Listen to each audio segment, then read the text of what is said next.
Hi, Bill Cullen here, checking in with another edition of Cullen's Adventures. The project at hand for today is a quick review of the life and times of the London tailor's son, who, in the opinion of just about anybody and everybody who holds an opinion about such things, was the greatest English diary writer in history. His name, Samuel P-E-P-Y-S, pronounced Pepys by some, Pepys by others. We're going to stick with Pepys in the course of this rundown of his career, presented as a special service by this station and furnished by Jennings Incorporated, publishers of the Book of Knowledge, the foremost children's encyclopedia for more than 50 years. Samuel Pepys, born 1633, died May the 26th, 1703. He was a tailor's son, but with vague family connections a little higher up on the social scale. Somehow or another he was related to Sir Edward Montague, afterward Earl of Sandwich, who, when he wasn't sitting at the gaming table chomping on 2 slices of bread with a piece of meat between them, had a high position in the British Admiralty Office. The nepotism being nepotism, even in Pepys' day, the Earl got his young lanceman a government job. A diary to be interesting need only be personal, honest, and varied. But to rank as literature, it must reflect either an extraordinary man or an extraordinary period in history. Ideally, it reflects both. And this, according to the Book of Knowledge, is why the journal of Samuel Pepys rates so high. It very definitely reflects both. Pepys' patron, the Earl of Sandwich, was commander of the fleet which brought back King Charles II from exile, following the death of Oliver Cromwell, an event which opened up a new and exciting era in British history, the era known as the Restoration. Pepys launched his diary on January 1st, 1660, the year in which the Restoration began, and he kept it up religiously until May the 3rd, 1669.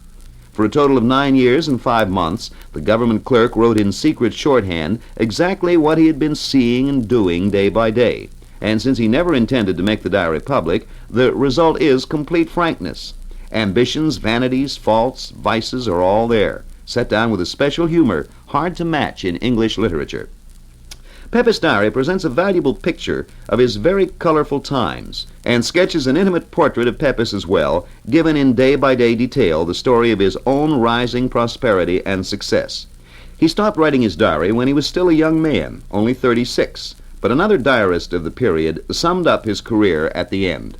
On the day of Pepys' death, May 26, 1703, John Evelyn of London, a close friend, wrote this in his diary. This day died Mr. Samuel Pepys, a very worthy, industrious, curious person, none in England exceeding him in knowledge of the Navy, in which he passed through all the most considerable offices, Clerk of the Acts and Secretary of the Admiralty, all which he performed with great integrity.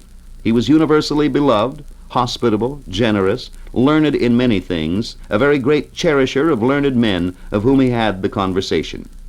It may be added that Pepys was twice a member of Parliament and for 2 years president of the Royal Society, but he's remembered by most people first and foremost as the gossipy writer of the best-known diary in English letters.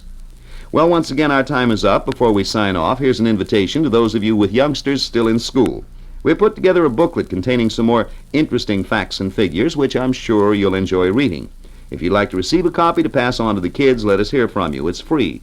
All we need is your name and address on a postcard.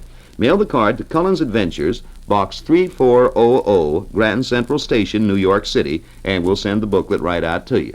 I'll be checking in again tomorrow at the same dial spot for another of these Cullen's Adventure get-togethers, furnished by Jennings Incorporated, publishers of the Book of Knowledge. Hope you'll join us. Until then, thank you and goodbye for now.